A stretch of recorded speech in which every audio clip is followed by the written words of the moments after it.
Welcome to In the Circle. And In the Circle, as always, is brought to you by Rawlings, the official softball of the Missouri Valley Conference and the NCAA tournament. And today we have Belmont coach Laura Matthews, who is with us, second year in the Missouri Valley. And looks like you guys have adjusted very well to the change. You're one of two teams in the Valley with 20 or more wins.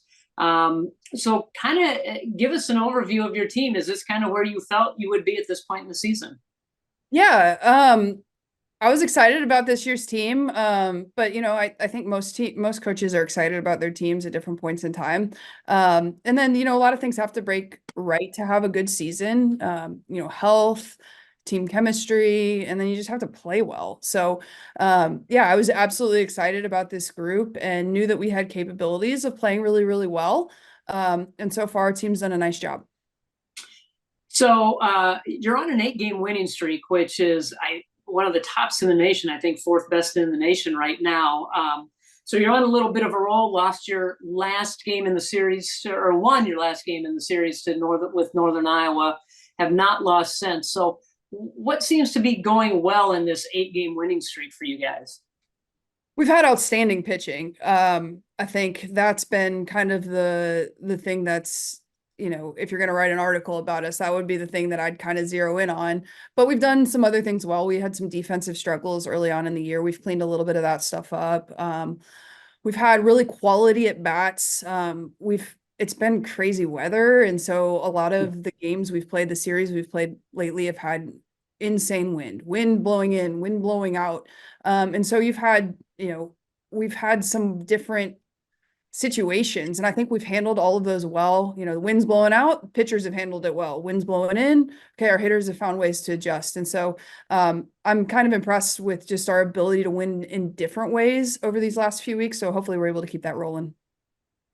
Well, I did a little, I hope my math is right, but during the 8-game winning streak, you're hitting over 300. You're leading the league in batting average, right around, I think it's 284, 294. So 20 points higher during this 8-game streak. Anything different with the approach at the plate with your players? It's different depending on who we're facing, right? Even within a series. So our last couple series, Indiana State, Evansville, we had Murray for midweek in there. What you're doing in the first game of the series might be different than what you're doing in the second game of the series. Hey, you go from seeing somebody who's an upspin pitcher to a downspin pitcher. Hey, this pitcher doesn't throw a ton of changeups. This one does. And so I've been really proud of our team's approach, focus in film study, understanding our game plan. And I think we've done that pretty well. I think we've got another level we can get to offensively. I think the numbers don't look bad, but I know that we've got another level that we haven't hit yet. And so I'm hoping we're able to get that going over the next couple of weeks. One of the things I looked at in your schedule, you played a tough non-conference, but you seem to play very well on the road. You're 8-1, I believe, on the road, and I think it's maybe 5-3 in neutral locations. Is there anything different that you guys do when you're on the road than when you're at home? I didn't know that. I think some of it is just this team is connected in a really, really special way. We play everybody. Our whole roster plays. We've got certain hitters off the bench who are great matchups against certain types of pitchers. We've got, whether you're pinch running, defensive sub, we've got a really deep pitching staff. And I think our team has done a great job of buying into whatever their role is that day. And you can see it in the hotel lobbies. You can see it, on the bus. I think there was a moment on the way back from Indiana State this weekend. It's Easter Sunday. It's been a long day. A lot of the girls went to church early in the morning. We have a game, bus ride back from Terre Haute, and we're getting back to Nashville. And the girls are on the back of the bus playing some sort of game together. I don't know what it is. And you're like, that's not normal in 2024 when most people are, on their smartphones and things like that. So we just have a great group who's done a lot of things together. They've been committed to doing community service together. They're one of the top teams in the country in any sport and community service hours. And so they're just a special group of girls who buy in together. And so when you're on the road and those bus rides and all that kind of stuff, you got to have those things. Otherwise, it gets really stale and tough to get up for games. So I think our girls have done a really great job of that. And so I can't think of any reason why that would be the case other than that. But that's a cool stat. Didn't know it. Well, it's fun. Sometimes those bus rides are fun, and sometimes they're not so fun. So it sounds like your kids are making the most of it, which is great. So one of your players that has had an outstanding year to this point, Nicole Hughes, is playing very well. As a freshman, hit in the 200s, 250, 260. Now she's just smashing the ball all over the place, hitting close to 400. So obviously she's made that adjustment from freshman to sophomore year. What is she doing different? Well, it starts with who she is as a person. Nicole is like, she's just the best. Beloved teammate, brings it every single day. And her freshman year, I mean, she's incredibly gifted. God's given her a ton of gifts. And her freshman year, we made a lot of changes to her swing because we knew what type of capability she could have. And sometimes when you're doing that as a freshman, you have to kind of take some steps back before you can take the leaps forward. And she came in this fall. She said something to me that has kind of stuck with me. And she said, now I actually understand it. And like, I understand my swing and I can articulate what I'm feeling, and the depth of understanding and what she's trying to do offensively is just at a different maturity level. She's gone through a season before, and she's works hard. And so she got an incredible mental game. She can have a bad at bat, doesn't care, take it into the next one. She can do it with power. She can do it hitting for a high average. She'll take her walks. She'll get hit by pitches. And so she's just a team first kid who, is having some success. And we're really proud of her, but she put in the work last year to have the type of season that she's having this year and in the off season. So Nick's the best. That's a great message, though. I mean, sometimes, yes, it's frustrating that you have to go through those steps, but then it pays off in the end, and it certainly looks like it's paying off for her so far this season. You had mentioned pitching, and your pitching has been phenomenal this season. And Maya Johnson twice has been named Pitcher of the Week.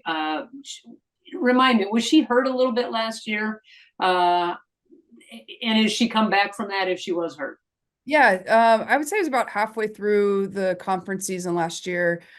She went out with an injury, missed, I think maybe like 4 or 5 series at the end of the season. We just didn't have the depth in the circle that we do this year. She was able to come back in a very limited role on a pitch count for the tournament and performed well, but had a whole summer of rehab. And she's worked so hard on her body and being able to come back, and she's throwing really well right now. So we're excited with how she's throwing. We're excited about how the rest of our staff is throwing, but she's clicking. She's clicking right now for sure. Yeah, it looks like she's kind of back in top form. And how about Emma Summers too? I mean, she is pitching very well, and 4 shutouts so far this season. It looks like they complement one another very well in the circle. Yeah, it's a really cool like personality compliment. It's a stylistic compliment. You've got, Maya, who's, high adrenaline, like throwing hard, ball moving, high strikeout rate, throws, strikes out double digits. And then Emma comes in next game, throws a 85 pitch shutout and just does her thing, spins it, locates it. And so they're just a really fun style. And like, truthfully, we have a 3, 4, and 5 in whatever order you want to put them in that we believe in and are really great, awesome. But Maya and Emma haven't really given our bullpen a ton of work at this point. They're going to be needed, and we know that down the stretch run. And they've done. They're all throwing their best right now too. So we're really excited about the depth we have too. We haven't showcased it yet, maybe quite to the, we've been fortunate that we've had some pretty good health, knock on wood, in the circle. So we're proud of the way that our pitchers are throwing right now, and they're doing a great job for us. You have a big series coming up. Well, they're all big series, right? I mean, every weekend's a big weekend. You had a little time off between the last one and this one. So was it a much needed break, or were you guys kind of antsy to get back on the field? We were hoping to play this week. We like how we're playing right now, so we would love to just keep playing, but we had like horrible weather yesterday here, and it's supposed to rain a little bit here too. So we weren't able to get our Murray game in today, and we've rescheduled that. So we want to keep playing. We like how we are right now. The focus, the preparation that our girls are doing. So we're ready to keep playing as much as we can. Well, Coach, good luck this weekend. And as Cub fans, this is the year, right? Is that your mantra? Yeah. This is the year. Hey, it's what are we, like 4 or 5 games into the year? Oh, I like our chances. I like our chances. Ask me again in like July.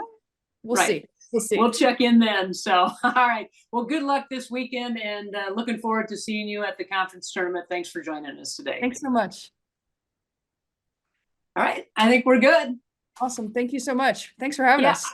I wanna make sure. God, I hope I'm right on that. I thought I read where you're 8-1 on the road, but Might be. I don't know. I haven't I I I feel like we've, I get told things all the time that I am like, "Oh, interesting." And like our players sometimes say things to us like one of our players is like a stat geek and she's like, "Did you know this, this and this?" And I'm like, "I literally have not paid attention to any of that." I'm like, "I'm just trying to watch Valpo film.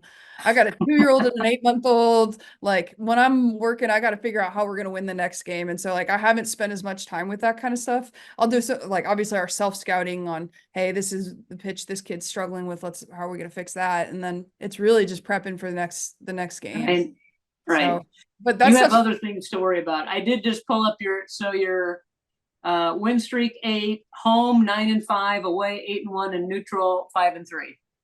wow. So Yeah, I had no idea. I had no idea. there you go. All right. Well, maybe I hope I didn't jinx you. No, I hope not. I know we've got just staying focused as much as we can, trying to just trust the grind because April's the grind. April's the grind. Right. Yeah, no kidding. It is. So, well, good luck. Hopefully you'll get your games in at Valpo and keep moving on and keep the win streak alive. Thank you so much. Have a great rest of your day. All right, you too. We'll see you later.